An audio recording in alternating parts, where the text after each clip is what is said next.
오늘은 124화 영철님 리뷰 가보도록 하겠습니다. 영철님 참 안타깝죠? 지난 영철님 리뷰 영상에서 전반적인 영철님의 성향들에 대해서 이야기를 했었죠. 이번에도 그 연장선상에서 이어나가 보도록 하겠습니다. 이번 방송에서 영철님 아무도 시키지도 않았는데 가만히 있는 옥수님에게 가서는 고작 한다라는 소리가 난 다른 사람한테 관심 있으니 슈퍼데이트권 나한테 쓰지 말아달라라고 아주 정중하고 매너 있게 말해주죠. 세상 도끼병도 이런 도끼병이 없습니다. 영철님도 영철님이지만 전 이런 영철님을 아주 태연한 표정으로 의연하게 대처하는 옥수님이 대단해 보이더라고요. 그럴만도 한 게 지난번 거리 망언에 이어서 이번이 두 번째잖아요. 옥수님한테는. 그 영철님을 좀 보면요. 특히 대화할 때 일단 자세가 항상 거만해 보이는 게 있거든요. 이번 방송 순자님한테 고백할 때도 그렇고 옥수님에게 영고백 1차임을 시전할 때도 영철님의 자세가 아주 많이 늘어져 있는 듯한 모습을 보여주는데요. 제가 지난 영상에서 말씀드린 것처럼 영철님이 못쏠 기질이 있잖아요. 여자와 단둘이 남게 되면 영철님이 특히 많이 긴장하거나 아님 애써 긴장하지 않는 척을 하기 위해서 본인의 의지와는 달리 겉으로 표출되는 행동이 부자연스럽거나 자세가 늘어져 있는 것처럼 보이는 게 아닐까 합니다. 영철님이 항상 입버릇처럼 하는 말이 있잖아요. 내 운명을 내가 만들고 싶다. 순자님에게 쓴 편지에도 그 말이 나오잖아요. 그만큼 영철님은 사전에 미리 예측을 하고 계획을 수립하고 그 계획에 맞춰 행동 양식을 결정해야지 최대한 상대방에게 자연스러운 척하는 모습을 보여줄 수 있다라는 겁니다. 본인의 예측에 없었던 돌발 상황, 즉 변수가 발생하게 되면 그때 진짜 영철님의 본 모습이 나오게 되는데 말 그대로 못쏠 그 자체, 즉흥 상황 대응 능력이 많이 부족한 사람이라는 걸 이제는 많은 분들께서 느끼고 계시지 않을까라고 생각하는데요. 지난 영숙님과 데이트 때 주문 하나에도 안절부절 못하는 모습들, 밖에서 비바람이 몰아치는데도 엉성한 대처 능력, 그리고 옥수님과 데이트 때 차 안에서 인간 내비게이트가 된 모습들, 그리고 여성분들과 1대1 대화에서도 자연스럽지 못하고 미리 생각해둔 대화 소재가 바닥날 때마다 한동안 정적이 찾아오는 모습들, 혼자 뭔가 골똘히 생각하는 듯 엉뚱한 것을 응시하는데 옆에 있는 여성분들도 갑자기 찾아온 정적에 괜히 어색해지니 민망한 표정을 짓곤 했었잖아요. 현숙님과 대화에서도 그렇잖아요. 본인이 이야기를 하자고 불렀는데도 혼자 먼 산 때리면서 묻는 말에도 집중하지 못하고 옥수님, 순자님 대화 모두에서 공통적으로 찾아볼 수 있다라는 겁니다. 그래서 영철님은 최대한 그런 어색한 상황들의 발생 빈도를 최소화하기 위해서 사전에 계획하고 분석하는 게 습관화된 사람이지 않을까 하는데요. 쉽게 말해 혼자 머릿속에서 소설 쓰는 걸 좋아한다는 겁니다. 그럼에도 안 되는 건 안 되는 거죠. 아무리 분석하고 계획하고 뭐 하고 해도 이성관계가 무슨 공식과 법칙처럼 딱딱 떨어지는 건 아니잖아요. 자, 이번 주 영철님이 옥수님을 찬 이야기를 하기 전에 먼저 지난주 방송에서 영철님이 가만히 있는 현숙님에게 가서 영고백 1차임을 시전한 이야기부터 잠시 해보면요. 똑같은 상황이죠. 찾다라는 표현도 웃기긴 한데 그래도 성격 좋은 현숙님이니 그냥 끝까지 경청해서 들어주는 겁니다. 그렇잖아요. 현숙님하고 영철님이 그 전에 데이트를 한 것도 아니야. 잦은 대화로 썸이 있었던 것도 아니야. 다만 오고 가는 짧은 대화 중에 영철님이 3순위 정도다라고 말한 게 전부인데 혼자 설레발치면서 현숙님에겐 이성적 호감이 없으니 나가서 친구 정도로 지내자라고 말하는 그 상황이 웃긴다라는 겁니다. 정확하게 이 말을 현숙님이 언제 했냐 하면요. 전날 오전에 왜 남자 여자들이 서로를 탐색하기 위해 많은 교류가 오고 가고 했었잖아요. 그때 영철님과 대화에서 나온 말인데 영철님이 3순위 정도다라고 들었다면 1순위와 2순위가 있다라는 말이잖아요. 결국엔 혼자 멍 때리고 있었던 것도 머릿속에서 이 말을 하려고 했던 게 아닐까 합니다. 본인 나름에는 현숙님을 배려하는 차원에서 엄청 고민했던 걸로 보이죠.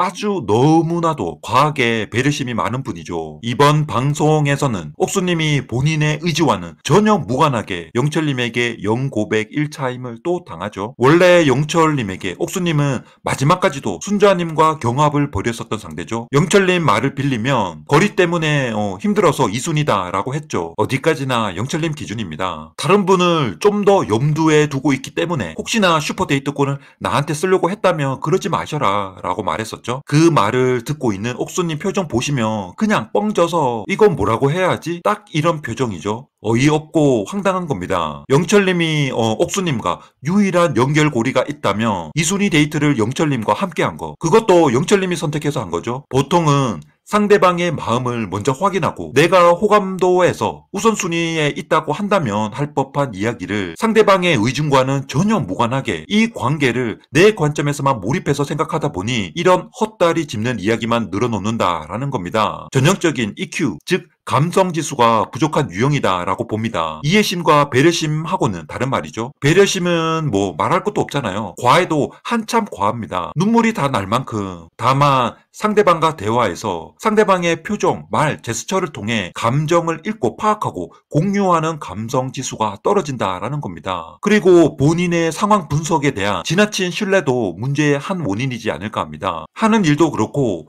분석이 생명이잖아요. 분석을 통해 돈을 움직이고 세상을 읽고 자기 밥벌이 하는 사람들은 제일 먼저 자신을 믿어야 합니다. 자신이 기준이 되어서 흔들리면 안 된다라는 겁니다. 자기만의 철학과 비전이 없으면 더 이상 그 분야에서 설 자리가 없다라는 거죠. 컨닝해서 될 일이 아니잖아요. 자신 앞에 놓여진 슈퍼컴퓨터와 자신밖에 믿을 게 없다라는 겁니다. 그렇기 때문에 본인이 생각한 그게 분석인지 상념인지는 몰라도 본인의 관점에 너무 과몰입되어 있는 게 아닐까 합니다.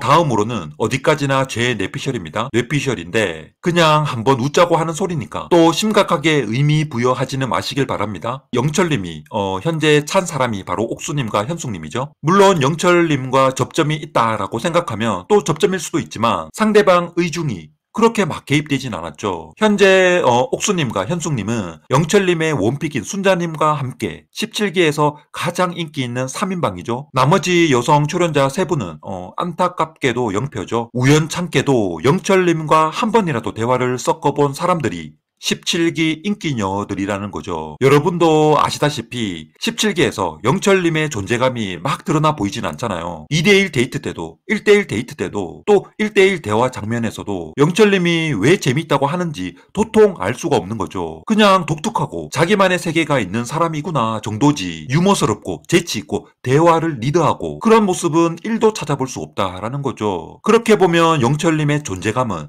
광수님이나 아님 영수님 또는 상철님에 비해서도 두드러지지 않으며 또 영식님과 비교해서는 외모에서 많이 딸리잖아요. 그나마 못쏠 동기 영호님이 있는데 지금 영호님은 현숙님과 엮이게 되면서 앞으로 분량이 점점 많아질 것 같다라는 거죠. 결정적으로 아직까지 영철님은 제대로 된 로맨스가 없다라는 겁니다. 이제 순자님한테 편지 한번 써서 전달해 준 게 단데 그것마저도 순자님에게 전혀 임팩트가 없죠. 그렇게 화장실에서 쓴 편지의 값어치는 순자님 우선순위에서 한참 부족해 보이고 순자님에게 있어서 영철님의 존재감은 그냥 티끌이라는 겁니다. 오죽하면 그 편지도 현숙님과 같이 보자고 하잖아요. 내가 소중하게 쓴 편지를 다른 사람과 함께 공유하면서 읽힌다고 생각하면 기분 당연히 안 좋을 거라는 걸 모든 사람은 다 아는데 순자님은 왜 모를까요? 그게 바로 영철님의 현 주소입니다. 자, 그럼 영철님 입장에서 뭔가 나의 존재감을 드러낼 수 있고 승부수를 한번 띄워볼 만한